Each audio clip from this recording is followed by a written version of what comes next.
poskrbeti vsak zase, ali je kakšna druga boljša pot. Hvala lepa.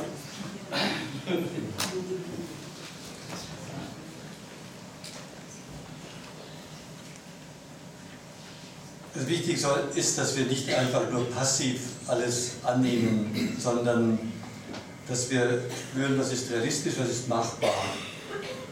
Natürlich kann weder der Staat noch eine Firma mehr Geld zahlen, als sie hat. Also das gibt manchmal eben Durststrecken, wo wir nicht so gut leben. Aber entscheidend ist, dass ich daran glaube, ich kann die Firma mitprägen. Ich erlebe oft bei Führungsseminaren, dass manche sagen, ja, ich lebe in einer Firma, ich möchte die Werte leben, die Firma hat sie auch auf ihre Leitlinien geschrieben, aber die Realität ist anders, die Werte werden nicht gelebt. Soll ich weggehen, aber kann ich weggehen, dann braucht die Arbeitsstelle. Ich sage immer, suchen sich 2, 3 andere. Wenn 3 in dieser großen Firma die Werte leben, dann schaffen sie eine Atmosphäre. Dann ist es wie ein Sauerteig, der auch diese Firma verwandeln kann. Ich denke, es ist wichtig, dass wir daran glauben, wenn wir zusammen, gemeinsam etwas träumen, etwas erarbeiten, haben wir eine Möglichkeit. Wir können nicht alle unsere Wünsche erfüllen, das ist unrealistisch, aber wir dürfen nicht resignierend einfach alles nur hinnehmen, sondern wir sollen schauen, wie können wir realistisch die Situation ändern. Natürlich ist die wirtschaftliche Situation momentan in Europa nicht so, dass man große Sprünge machen kann, aber trotzdem nicht zu resignieren, sondern zu fragen, was ist die Chance, was lernen wir aus dieser Situation.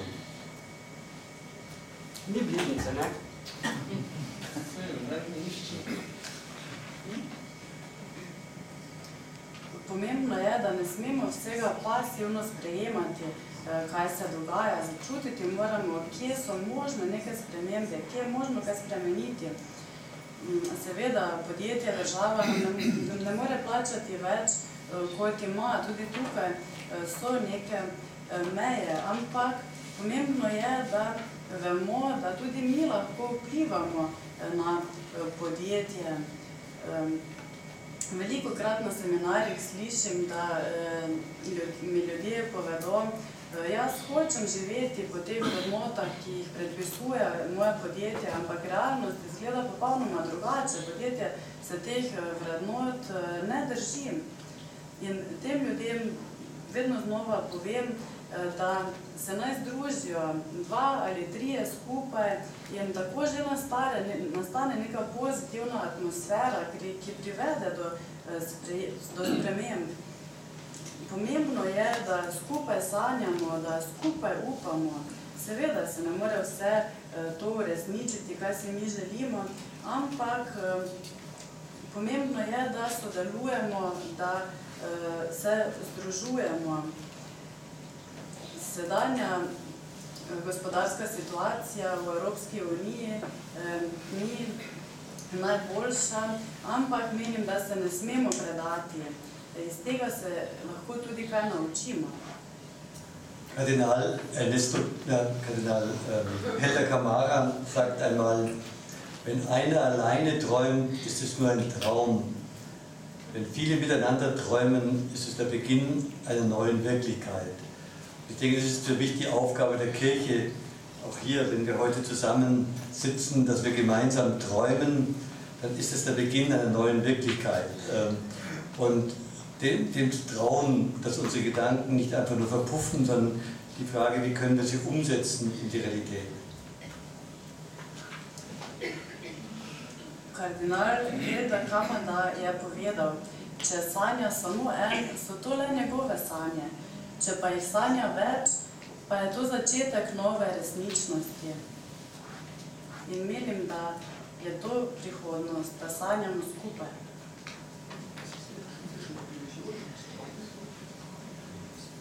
Illusion ist ein negatives Bild, ein Bild, das wir uns, ein unrealistisches Bild, das wir uns vom Leben machen. Und Illusionen sind oft der Grund, dass es uns schlecht geht, weil wir nicht unsere Realität annehmen. Träume eröffnen eine Zukunft. Die gehen von meiner Realität aus und sind wieder in Zukunft. Und ich denke, viele Texte der Bibel sind solche Träume. Und die Träume sind nicht einfach Schäume, sondern sie haben eine ganz große Sprengkraft. Ich möchte ein Bild, eine Erfahrung zeigen. Ich habe mit dem evangelischen Pfarrer Führer einen Gottesdienst gehalten und dieser Pfarrer war der Begründer der Leipziger Montagsdemonstrationen, die den Beginn des Endes der DDR eingeführt haben. Und er hat mir erzählt, in der DDR war ja alles verboten, man durfte immer nur mit staatlicher Erlaubnis etwas drucken, aber es gab noch kein Verbot für Textildrucke. Dann hat man auf Textilplaketten die 3 Worte gedruckt: Schwerter zu Pflugscharen. Und diese 3 Worte haben dem Staat so viel Angst gemacht, dass alle Polizisten im ganzen Land den Befehl bekamen, von den jungen Menschen diese Plaketten von den Jeans und von Anorak abzureißen. Die Polizisten kamen sich völlig lächerlich vor, aber es zeigt, wie Träume einem Staat Angst machen können, wie Träume eine Sprengkraft haben, und dem sollten wir trauen.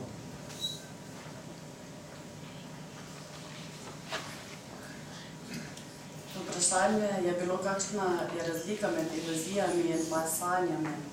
Iluzije so nekaj negativnega in nekaj nerealnega.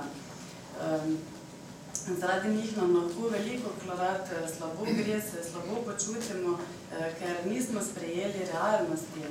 Sanje pa so nekaj, kar je izvedljivo, nekaj, kar je mogoče v prihodnosti. Tudi v Svetem pismu je to opisano in sanje nosijo v sebi veliko moč. Pred časom sem imel mašo skupaj z gospodom Führerjem in on je sodeloval pri padcu Berlinskega zidu. Takrat je bilo v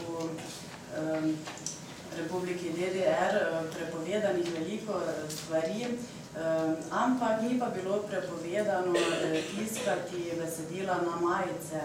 In zaradi tega so se takrat spomnili, da bodo si mladi ljudje na majice natisnili slogan iz mečev, bomo naredili helikopterje.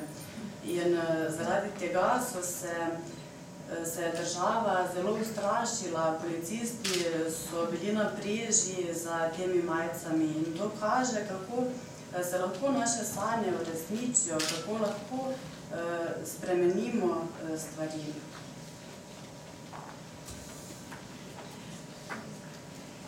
Zelo sem bila vesela, ko ste vi rekli, da imate šolo in veliko učencev. In mislim, da vsi, ki smo danes tukaj, da smo navdušeni tudi za to, za kulturo. Zdaj pa, jaz sem delala v Argentini v Patagoniji 25 let. In jaz sem videla, kako so ta mesta se spremenila, kakšno učinkovitost je imela katoliška cerkev. Zdaj pa jaz vidim, da katoliška šola. Zdaj pa jaz vidim, v Sloveniji imamo samo 3 šole škofijske. To je premalo, da bi spremenili to naše življenje, da bi bil bolj po evangeliju. Kaj lahko mi naredimo, da bi se ljudje, koliko smo niso danes navdušeni, pa smo prišli vas poslušati, pa smo veseli, da bi tudi oni imeli to veselje. Hvala za vprašanje. Es ist sicher, Schulen sind ein wichtiger und guter Weg, das Bewusstsein der Menschen langfristig zu gestalten. Deswegen wäre es sicher sinnvoll, wenn die Kirche nachdenkt.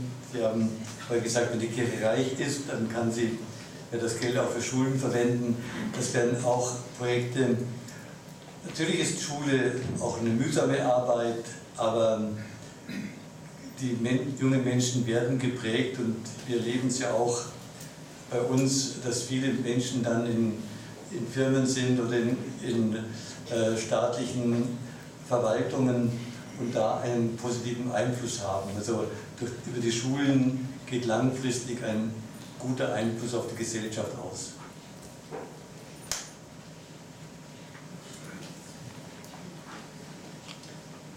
Šole so izjemno pomembne. Šole so izjemno pomembne, saj oblikujejo zavest prebivalstva in zato so tudi cerkvene šole tako važne. Prej smo govorili, da lahko cerkev, ki ima nek kapital, lahko ustanavlja tudi šole. To ni zmeraj lahko, potreben je napor, ampak pomembno je, da imamo zmeraj pred očmi, da šola mladostnike izoblikuje. Ti bodo enkrat poslovodje ali delali v javni upravi in tako tudi lahko pozitivno vplivali in prenašali te vrednote na družbo kot celoto. Izvolite, še 10 minut imamo. Prigret Stegnar, spoštovani menih. Mene pa zanima, kako je v vašem samostanu z mladimi oziroma z duhovnimi poklici, v vašem samostanu in v cerkvi v Nemčiji. Hvala za odgovor. Gott sei Dank, wir sind 90 Mönche und jedes Jahr treten ungefähr 2 bis 3 junge Männer ein. Also wir haben immer Nachwuchs. Es melden sich jedes Jahr ungefähr 100 Männer, aber 2/3 dieser 100 Männer sind krank, also wo die Motivation nicht besonders gut ist. Also für manches Kloster die letzte Zufluchtsort. Man muss dann gut auswählen, aber wir haben Gott sei Dank gesunde junge Männer und aus allen Berufen, Zahnarzt, ein Staatsanwalt, ein Geschäftsführer einer Elektrofirma kam und ja, alle möglichen Menschen kommen da zu uns und ich denke, es ist eine Chance, dass die jungen Menschen etwas auch gestalten können, dass ein Konvent lebendig bleibt. Leider gibt es auch in Deutschland Konvente, die sich aufgelöst haben, auch Benediktinerkonvente. Und erstaunlich war immer, oft hängt der spirituelle Niedergang mit dem wirtschaftlichen Niedergang zusammen. Weil wenn man die Spiritualität verschlammt man auch die Wirtschaft. Dann achtet man nicht mehr auf die irdischen Dinge und geht nicht mehr achtsam mit ihnen um.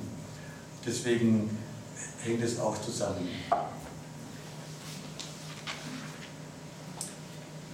Hvala Bogu, je pri nas 90 menihov, vsako leto se nam pridružita še kakšna 2 ali 3. Treba je povedati, da imamo prijav celih 100 na leto, ampak 2/3 teh ima napačne vzgibe, zakaj se nam hočejo pridružiti. Veliko jih je tudi bolnih, ampak med nami imamo naprimer tudi državnega tožilca, vodjo elektronskega podjetja in pa tudi zobozdravnika. In menim, da je to zelo koristno, dobro in nam daje priložnost, da samostalno ohranjamo pri življenju. Sem pa mnenja, da duhovnost in pa gospodarstvo sovpadata. Če pride do duhovnega upada, če se duhovnosti ne posvečamo, potem pride tudi do upada na gospodarskem področju. Eno poglavje Pater Green posvetita z avtorjem, gospodom Cajcem, tudi blaginji. 3 kratka vprašanja, prosim vas, ker se nam čas izteka, če so tudi vaši odgovori lahko krajši. Prvo, kako vi vidite prihodnost države blaginje?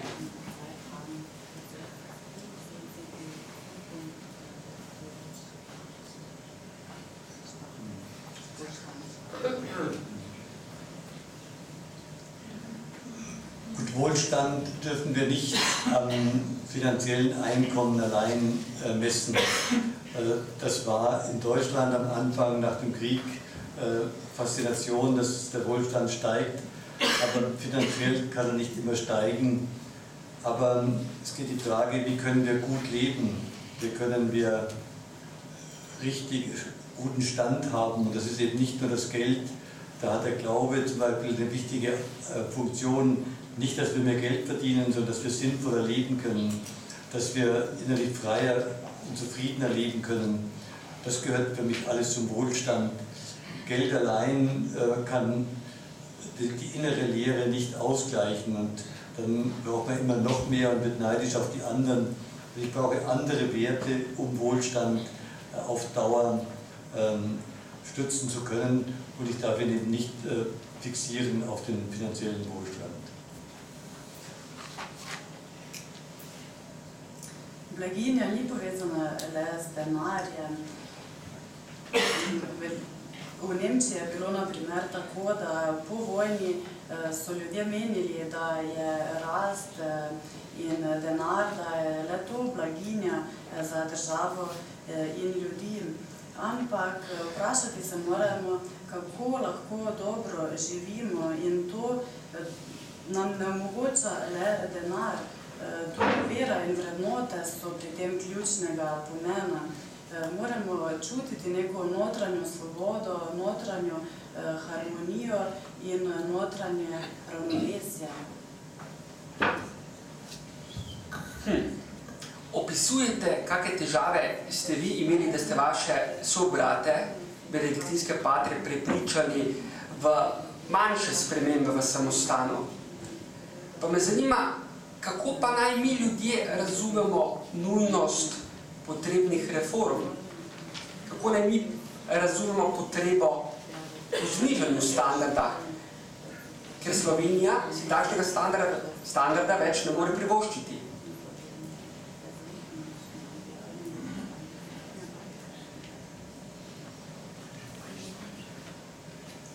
Es ist immer schwer, Reformen durchzuführen und vor allem, wenn sie nicht mehr Geld verheißen, sondern eher mehr Bescheidenheit.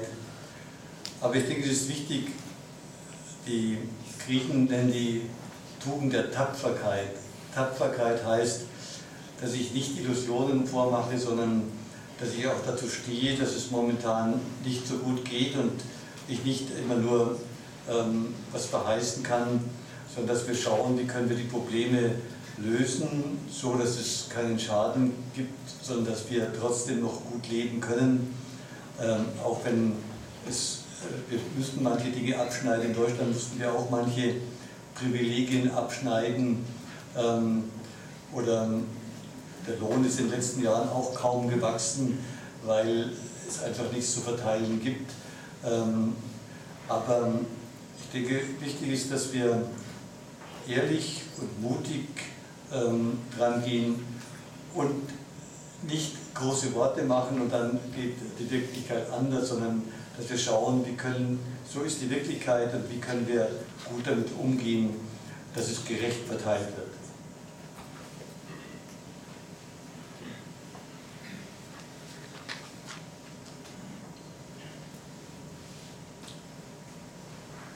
Zmeraj je težko, če ne ustvarjamo več denarja, če nimamo več denarja, ki bi ga lahko razdelili, ampak moramo ljudem nekaj odvzeti. Jaz bi predvsem poudaril pomen poguma. In pogum pomeni, da si ne ustvarjamo iluzij, ampak da se soočimo z realnostjo, da si ogledamo, se posvetujemo, kako lahko rešimo težave, kako lahko kljub omejitvam dobro živimo. Tudi v Nemčiji je situacija takšna, da nam ne gre najbolje, plače so od lani ostale enake, odvzeti so nam bili nekateri privilegiji, ampak menim, da je pomembno, da ostanemo iskreni in pa pogumni. Ne smemo le govoričiti, ampak se je treba soočiti z resničnostjo in denar, ki ga imamo, predvsem pravično porazdeliti. Für meine Mitbrüder war wichtig, dass ich einfach informiere. So ist der Stand, das sind die Einnahmen, das kostet so und so viel, das kostet so und so viel. Wenn es sachlich und nüchtern ist, dann kann man die Dinge auch angehen. Vor meiner Zeit hat es immer geheißen, die da oben, die können uns nichts. Also, als ob der Abt immer was gönnen kann. Wenn ich aber die Zahlen ganz nüchtern mitteile, kann man auch gemeinsam schauen, wie gehen wir damit um, wie können wir was verbessern. Za moje sobrate je bilo predvsem pomembno, da sem jih informiral, da sem jim predstavil številke, kakšni so naši dobički, kakšni so naši izdatki in potem so tudi situacijo lahko razumeli. Pred mano so bili zmeraj mnenja, ja, ti tam zgoraj nam ne privoščijo, hočejo imeti denar samo zase, ampak ko sem jim jaz predstavil, kakšna je situacija, so to tudi popolnoma razumeli. Gospod Obsteni, imate privilegij pred zadnjega vprašanja. Pater Anzel Grüm, rad bi se vam zahvalil za današnji večer in za vaše delo. Bi vas pa nekje upozoril na to, pa tudi vse prisotne, da Slovenci smo že imeli svoje krize v zgodovini, še dosti hujše, kot jih imamo danes. In